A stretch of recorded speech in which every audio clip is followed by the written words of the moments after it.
All right. Hello, YouTube. Hey, Hello. hey everyone. We have an interesting conversation today. So we are Razom for Ukraine, and we are streaming live from the St. George Street Festival in New York City. And this is my colleague Daria. And this is Fabulous Taras. Woo! And we have A spe- Anastasia today. A special Very guest. special guest, like a brightest and smartest of Ukraine. We're gonna interview so that you can know more about prospective youth of Ukraine.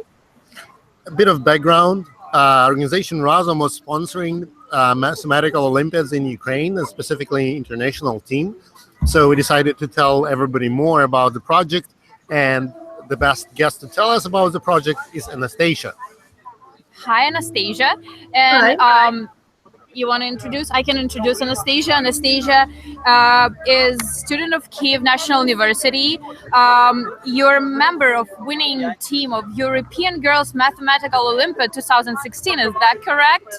2015. 15. Yeah. 15. Oh wow, that's fantastic. And you also started participating in math competition since you were 9 years old, right? Wow, Yes. that's fantastic. Can you? That's impressive. Yeah, that's crazy. Can you tell us about yourself? Like how'd you got there? How'd you get started? How you got interested in math? Okay. First of all, it depends on my parents. They give me some very. They showed me how interesting math can be through the riddles, through some puzzles and something like that. So it was logical problems that came first in my life, and then I entered the math class in the Kiev Nice Lyceum Leader, and in the math class I continued my math life. And then was all these contests, Olympiads, math summer schools, and so on. And now I'm organizing it to other students that are interested in it, and it's nice. So Oh, that's it. fantastic. But it was always math. You never had an idea like I might be doing physics or chemistry. Well- It was always math, right? No. Of course, I was fond of physics. I was fond of biology, and our class is named as math class. We had a lot of hours of math, but actually, a lot of my classmates became physicists. Some became biologists, magicians. One of them became architecture, and so. It's not only connected with math, and math can be applied in all of that. And now I'm not only mathematical, I'm partly mathematician and partly programmer. So So that's a great question. So, who you dream to be? Like what the profession that you really like, where you see yourself in 10 years? I don't know. I really don't know because I like math and I'm like implied math. So no science math, I guess. But implied math can be applied in a lot of spheres. So I really don't know where I will be after 5 years. Okay, so there is another like more general question. Since you know people who participated in different competitions, like who are younger and who are older now, what is the typical path for a person who participated in Math Olympics, like in the future? Not your personal, but what do you know from people? Okay, I got it. So mostly people entered the university of and mathematical department or cybernetics department. So in Kiev, a lot of students entered cybernetics department, and some of them tried to continue science math, and they enter mathematical department. A lot of people go to the IT sphere. And a lot of people go to applied math, so it can be connected with data analysis or something like that. So let's talk a little bit about Olympiads itself. So can you tell us how different the mathematical Olympiad is from the Olympiad that happened in Athens, the Summer Olympics? Is there an action to see other athletes doing, physical stuff? Like how mathematical Olympiad happens? Okay, generally mathematical Olympiads are completely different from that Olympiads because it's a little bit boring if you're looking at it. Students just sit and solve something, but actually it's very interesting to them because when you dive into that problem, you are thinking a lot of ways to solve it. You're refresh all information in your mind, and it's very interesting to you, but it's a little bit boring to look at it. But sometimes we had such Olympiads as math fights. They're called math fights when it's actually team Olympiad, and it's interesting because in these competitions people are trying to show their solutions, are trying to show how they have done that problem, and in the teams they try to win that competition. So it's more interesting. Okay, so you used to participate in like a lot of math Olympics, and now, as far as I know, you create problems for students to solve during these competitions. Is it more complicating to be on a side where you have to solve problem or on a side where you have to create problem, and why do you think it's important to be on both sides, and what do you like more, let's say? Okay, I like more maybe that side at where I am now, and not only because of creating problems, because my function is not just creating that problems, is showing to other schoolboys and schoolgirls how interesting math can be, to show them how complicated is the science, but how beautiful it is. So for me, more complicated is my function now, because I really want to make that student interested in it. So it's more important, I guess. That's an amazing goal. That's really part of what ROSM tries to do, right? Bring more people up to the levels. I mean, yeah, so to get involved and to be like to share the interest, like once you find your own passion, you can just share it with other people, and if they also want to be involved, and if they need support, here we are trying to help. So actually, speaking of Olympiads, we're streaming live from New York City, capital of the world. So, and so for us, it's all about international experience.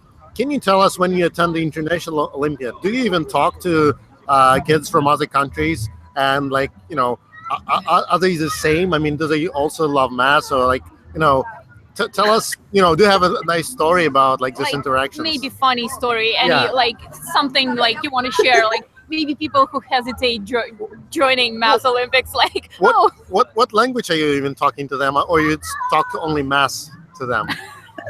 No math, actually. When I was on the, for example, European Girls Mathematical Olympiad, there were no math after the tours of the competitions. We had a party, we had a volleyball tournament. We were living at the five-star hotel where we have a lot of fun to do after the Olympiads. So it wasn't just science talks and that's all. And funny stories, it's very hard to tell because we just had a fun time together, and there were such girls as we was. And language, we were trying English and Russian because there were a lot of people from the countries like Russia, Belarus, Poland, and so on. Okay. Yeah, speaking about like having fun and like girls, boys, I was always thinking that math is only for boys. Like, it's like gender thing that feels like it's always like this. Is it changing? Do you see like more girls getting involved, and like what can society do to recognize girls as like scientists and mathematicians? Because I feel like it's we also have to be involved, right? As an engineer, we definitely do not have enough female engineers. So yeah, if you can tell us how we can help solve that. Okay, you're right. Yes, there are some stereotype, and I was in the math class at the school, and all generation before me had such classes that they have really small amount of girls. There were maybe one girl in the class for the 30 people. There were maybe five, but in my class there were 15 girls and 15 boys. So we Wow. were, and Equality in yeah, action. yeah. And you know what? I have some of my best friends in the Kharkiv, and in the Kharkiv University, in the mathematical department, there are 20 students. You can guess how many of them are boys. What do you think? 14. No, two. That's two. Really, Wow. so 18 girls and two boys, and it's really extraordinary, but they do their best, and they're a really smart group. So, Wow. as I can notice now, really a lot of girls join math and programming and science at all. Okay, but what in general can, like, today is like we live in a world where you have Instagram, Snapchat, Facebook. Like you don't want to study. Let's face it, especially like if you're in early, like if Yeah, you're a teenage teenager, year. like 15, 16, you just like math. Why would I do that? It's like how can like we encourage youth to study? How we can make it more popular? Yes, it's very important, but the most important word is interest. And I can tell about a small children. So if you try to interest them, so you show them math, not in the formulas, sinus, cosinus, logarithms, and something like that. You show them some puzzles, some riddles, and so on. They became interested in it, and then they just want to continue that, study that. So maybe the most important part is to show them how interested it can be. For older students, maybe it's really nice to show them how we can apply math. So I know that one of our teachers showed us how to apply math strategies in the computer games, and it was amazing. It was just so nice and interesting. So we should make people interested, and then it became good to I feel like involve them. we have to start from I- early I- ages, like I think 3, 4. I think we really can invite this, the person you mentioned to explain the strategies, math strategies in computer games, to be our Razumati speaker. Oh yeah, definitely. I would love.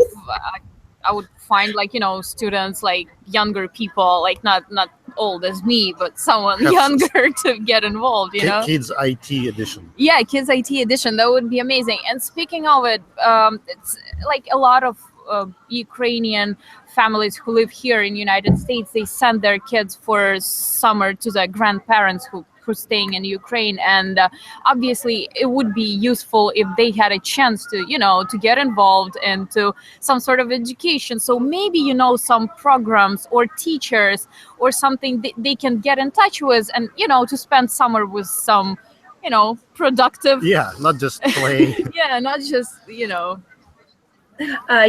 Yes, and it is good that you mentioned it, because the most part of students became interested in the math during the math camps. We had not a lot of them, but enough. A lot of mathematical schools tried to make their own camp. Some of the schools make like camping, so they go to the mountains, and part of the day they're like going through the forest and something like that, and another part of the day they're solving problems. And yes, there are a lot of them. I don't know, I can give some links to them after the conversation, and I guess all the organizers will be pleased to have such guests from the abroad. Yeah, if you could share after this hangout, you could share with us links, where the websites where we can find out more information. We can definitely spread it out.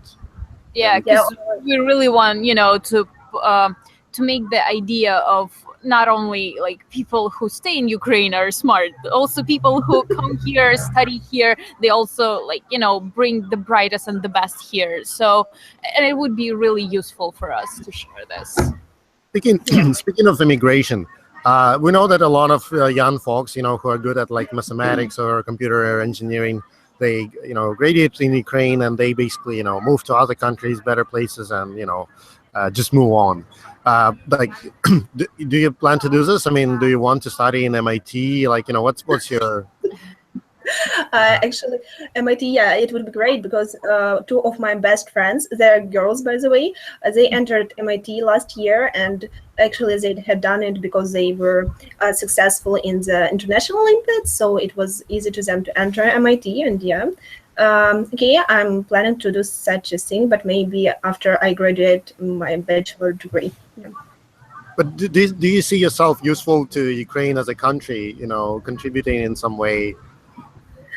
Okay, my hope actually is to return after graduating. Uh, I don't know, but actually, I really want to help Ukraine after my graduating. I don't know in which way, maybe something like going to the summer to the Ukraine and take part in summer camp or something like that, but or maybe staying at Ukraine, but I really want to do that. Okay, that's great to fantastic. hear. Yeah, Great to know. We're here to support you. So, if you'll be, for example, traveling New York, definitely let us know, and we'll be happy to meet, catch up, to spend some time, to show you around, to and maybe give you a stage, because here there are people who would really love to hear more about efforts like this. Yeah, because we have like a short conversation today, just for people to briefly get to know you. And yeah, and what is all MathOlymp is about, because Razum was supporting MathOlymp by now for second year. So we participated in, supporting the Hong Kong 2016, Rio de Janeiro 2017, which is coming this year. Are you coming, by the way? No, but I am supporting the guys that will come, and I really want them to win. Yeah. So Okay. Thank you. Really, it's a great job. Okay. Thank you for spending your time with us, and we will be glad to hear more about you and from you. And we're waiting for information from you so that we can share here with people who are interested in Math Olympics. Yeah, thanks, Anastasia, and hopefully we'll put this hangout soon in a cut version on YouTube. So stay tuned. Well, sure. All right. Thank you. Thank you. See you, everybody. Bye-bye. Bye.